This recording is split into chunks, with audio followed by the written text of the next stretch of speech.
ఈరోజు ఎంతో ఉత్సాహంగా అయ్యన్న పాత్రుడు గారిని చాలా రోజులు చూశాను, కానీ ఈరోజు ఎక్స్ట్రా ఎనర్జెటిక్గా కనపడుస్తున్నాడు. చాలా ఉత్సాహంగా ఉన్నాడు.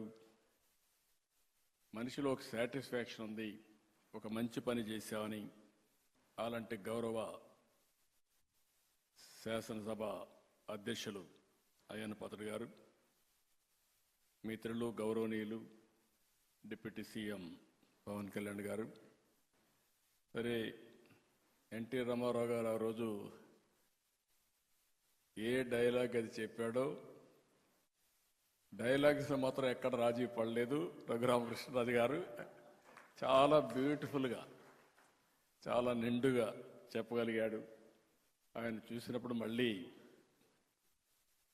ఎన్టీ రామారావు గారి డైలాగ్స్ మనకు గుర్తొచ్చే పరిస్థితి వచ్చింది. పయ్యావుల కేశవ్ గారు ఎప్పుడు కూడా ఫైనాన్స్ మినిస్టర్స్ ఏదైనా చెప్తే దానికి అడ్డంకులు పెడతా ఉంటారు. అందుకే అయ్యన్న పాత్రుడు గారు చెప్పారు, అడ్డంకులు పెట్టకుండా డబ్బులు ఇచ్చారని. వారిని కూడా మనస్ఫూర్తిగా అభినందిస్తూ, ఇంతవరకు నా జీవితంలో చాలా ఈవెంట్ చూశాను, కానీ 45 సంవత్సరాలుగా చాలా కార్యక్రమాలు చేశాం. మన నాయకుడు ఎన్టీ రామారావు గారు ఉన్నప్పుడు చేశాం, అంత మునుపు చేశాం, నేను ముఖ్యమంత్రిగా చేశాను. ఈరోజు మీ టాలెంట్ చూసిన తర్వాత ఎక్స్ట్రాడినరీ పర్ఫార్మెన్స్ నా జీవితంలో ఎప్పుడూ చూడలేదు. మీకు ఇన్ని టాలెంట్స్ నాకే అర్థం కాలేదు. Mind boggling. పవన్ కళ్యాణ్ గారు కూడా ఆయన సినిమాలు ఎంటర్టైన్మెంట్, కానీ ఆయన సినిమాల్లో కూడా ఆయన ఇంత ఎంటర్టైన్మెంట్ వచ్చి ఉండదు. ఈరోజు అదుర్స్ మామూలు కాదు.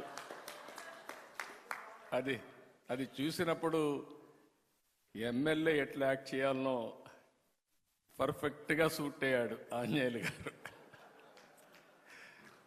సరే, మా విష్ణుకుమార్ రాజు గారు యాజ్ యూజువల్ మీరు ఎప్పుడు ప్రమోట్ చేస్తారో నాకు తెలియదు. 4 పిల్లలు,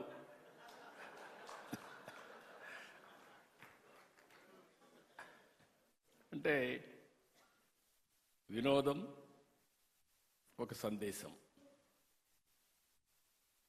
ఒక సీరియస్ విషయం ఇది.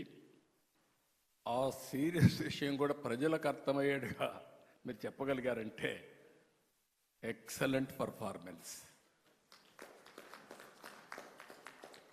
ఎమ్మెల్యే దగ్గరికి వచ్చినప్పుడు మా రవికుమార్ బ్రహ్మారెడ్డి చూస్తే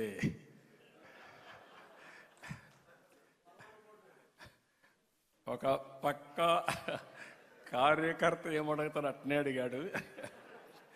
ఆంజనేయులు ఎమ్మెల్యేగా ఎట్లున్నాను అట్నే ఉన్నాడు.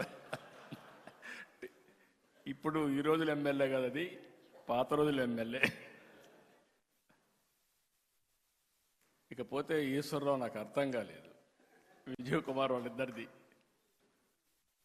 ఎప్పుడు ఈశ్వరరావు ఇంత ఇదిగా నేను నవ్వలేదు, నవ్వు ఆపుకోలేకపోయాను, కంట్రోల్ చేయడం కూడా నా వల్ల కాలేదు.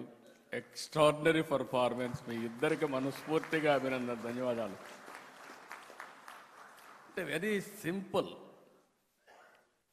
మీరు ఇదే మాదిరిగా ఉంటే కానీ అందరూ ఉంటే హాస్పిటల్స్ అవసరంలా, ఆరోగ్యంగా ఉంటాం, అందరం ఆనందంగా ఉంటాం, స్ట్రెస్సే ఉండదు. మా సత్యకుమార్కి పనే ఉండదు, హాస్పిటల్లో మందులే అవసరం లేదు, ఆ డబ్బులు కూడా వినోదం కోసం ఖర్చు పెడతాడు. అందుకే అడుగుతున్న పయ్యావుల కేశవ్ గారిని, అవసరమైతే హెల్త్ బడ్జెట్ కట్ చేసి ఎంటర్టైన్మెంట్ బడ్జెట్ పెంచండి. It is supplementation. అవసరమైతే కడవన్నీ బడ్జెట్లు కట్ చేసి స్పోర్ట్స్ బడ్జెట్ పెంచండి. ఆటోమేటిక్గా హెల్త్ అనేది, ఈరోజు మీరు చూస్తే బుచ్చయ్య చౌదరి గారిని చూశారు, పడ్డాడు కిందన, తల మీద గాయం ఉంది, కానీ రాజీ పళ్ళ రక్తం చిందుతా ఉన్నా వేరే వాళ్ళకి స్ఫూర్తినివ్వాలని బ్రహ్మాండంగా పర్ఫార్మెన్స్ ఇచ్చారు. మిమ్మల్ని వీడియో చూస్తే మాకే అర్థం కాల, మీరు ఒలింపిక్ గేమ్స్ పోతున్నారా ప్రాక్టీస్ నాకే అర్థం కాని పరిస్థితి ఉంది. అంటే మీరు ఆడిన విధానం, మీరు చూపించిన చొరవ, ఆ స్ఫూర్తి అన్నింటికంటే రాష్ట్రంలో క్రీడా స్ఫూర్తిని మీరు రగిలించే పరిస్థితికి వచ్చారు. ఒక మాటలో చెప్పాలంటే నేను గద్దె రామ్మోహన్ రావును చూశాను, అన్ని ప్రైజులు ఆయన కొట్టేశాడు. ఇక్కడ కూడా తెల్లవారితో నిద్రలేసి పాదయాత్ర వాకింగ్ చేస్తూ ఉంటాడు. అది ఇక్కడ రిఫ్లెక్ట్ అయ్యింది. అదే మరి మహిళలు అయితే అందరూ కూడా పోటీ పడ్డారు. కొద్దిగా ఎంటర్టైన్మెంట్లోనే తక్కువగా ఉన్నారు.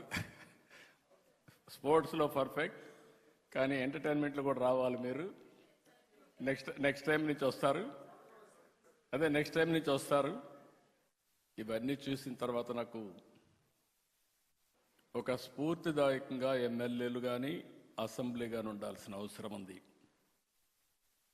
మనం ఎప్పుడు మిత్రపక్షం, లేకుంటే ప్రతిపక్షం, లేకపోతే అధికార పక్షం అనేది ప్రజా సమస్యలపైన పోరాడడం కోసం తప్ప వ్యక్తిగత విభేదాలు లేవు. మేము చూసేవాళ్ళం, హోరాహోరీగా పోరాడేవాళ్ళం. బయట వస్తే పక్కనే లాబీకి వస్తానే ఆప్యాయంగా పలకరించుకునేవాళ్ళం. అది పాలిటిక్స్. ఒక మాటలో చెప్పాలంటే మన రాష్ట్రంలో రాజకీయాలు కలుషితం అయిపోయినాయి. ఏదో బద్ధ శత్రువులుగా. ఓసారి నేను చూశాను, మర్రి చెన్నారెడ్డి గారు ముఖ్యమంత్రి, నేను ప్రతిపక్షంలో ఉన్నాను. నేను ఎమోషన్లో బల్లగుద్దాను, అసర్టివ్గా చెప్పడానికి. ఇమ్మీడియట్గా ఆయన కోపం వచ్చింది. చాలా ఎగోయిస్టిక్గా ఉంటాడు ఆయన. కోపం వచ్చింది. కోపం వచ్చి ఏమిటి ఏమనుకుంటున్నావు, బల్లగొత్తావను అన్నాడు. నేను కూడా అదే స్పిరిట్లో 10 సార్లు గుద్దుతాను, ఏం చేస్తారన్నా. గమ్మను కూర్చున్నాడు. That is the sportive man.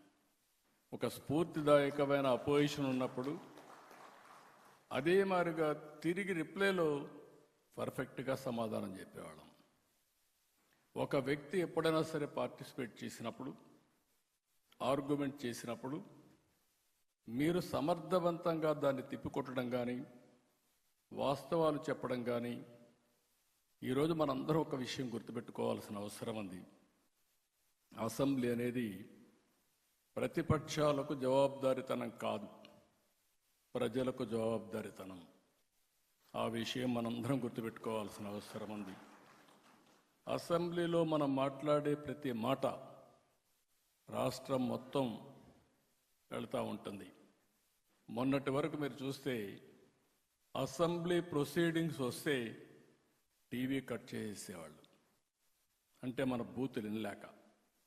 ఈరోజు నేను గర్వంగా చెప్పగలుగుతున్నా, ఆ రోజు కౌరవ సభగా ఉండే అసెంబ్లీ ఈరోజు గౌరవ సభగా తయారైంది. ప్రజలు కూడా మనల్ని ఫాలో అయ్యే పరిస్థితికి వచ్చారు. ప్రజలకు కావాల్సిన సమస్యల పరిష్కారం, ఒక పాజిటివ్ మెసేజ్ కావాలి. బూతులు తిట్టుకుంటే మనకు ఆనందం కానీ, తిట్టిన వాడికి ఆనందం కానీ, ప్రజలకు కాదని చెప్పి కూడా నేను మీకు తెలియజేస్తున్నా. నిన్న మీరు చేశారు స్పోర్ట్స్ 3 రోజులు. మీరు ఇక్కడ స్పోర్ట్స్ ఆడిన విధానం మీరు చూస్తే రాంప్రసాద్ రెడ్డి కానీ, స్పోర్ట్స్ డిపార్ట్మెంట్కి కానీ ఇంక ప్రమోషనే అవసరంలా. ప్రతి ఒక్క ఎమ్మెల్యే ఈ విధంగా ఆడుతున్నాడు అని అనుకుంటే మనలో అభిమానించే ప్రజలు కూడా స్పోర్ట్స్లో భాగస్వాములు అవుతారు. ప్రతి ఒక్కరు కూడా గుర్తుపెట్టుకోవాల్సిన అవసరం ఉంది. లైఫ్ లాంగ్ స్పోర్ట్స్ అనేది జీవితంలో ఒక మేజర్ కార్యక్రమంగా ఉండాలి. చిన్న పెద్ద అనే వ్యత్యాసం లేదు. ప్రతి ఒక్కరికి ఫిజికల్ యాక్టివిటీ ఇంపార్టెంట్. అలాంటి స్పోర్ట్స్ని మనం ఇక్కడే కాదు, పిల్లల్లోనే కాదు, అందరిలో ప్రమోట్ చేయాల్సిన అవసరం ఉంది. ఏది ఏమైనా ఈరోజు మాత్రం ఎప్పుడూ చూడనటువంటి బ్రహ్మాండమైనటువంటి కల్చరల్ ప్రోగ్రామ్స్ దగ్గర నుంచి, స్పోర్ట్స్ ప్రోగ్రామ్స్ దగ్గర నుంచి అసెంబ్లీ కూడా నేను చూశాను. ఎవరికి ఎవరు పోటీ పడి మాట్లాడారు, సబ్జెక్ట్ పర్ఫెక్ట్గా చేశారు. ఒక మీనింగ్ఫుల్ అసెంబ్లీ జరిగింది. దానికి నేను గర్వపడుతున్నానని చెప్పి కూడా నేను మీకు తెలియజేస్తున్నా. ఇప్పుడే పవన్ కళ్యాణ్ గారు అన్నారు, మీరందరూ ఎన్డీఏలో ఉండే ఆల్ ఎమ్మెల్యేలు మీరు శాశ్వతంగా ఎమ్మెల్యేలుగా ఉండాలి. ఈ విషయం మీరు గుర్తుపెట్టుకోవాలి. అది సాధ్యం. గుజరాత్లో 5వ గవర్నమెంట్స్లో గెలిచారు. ప్రధానమంత్రి నరేంద్ర మోడీ గారు 3వ గెలిచారు.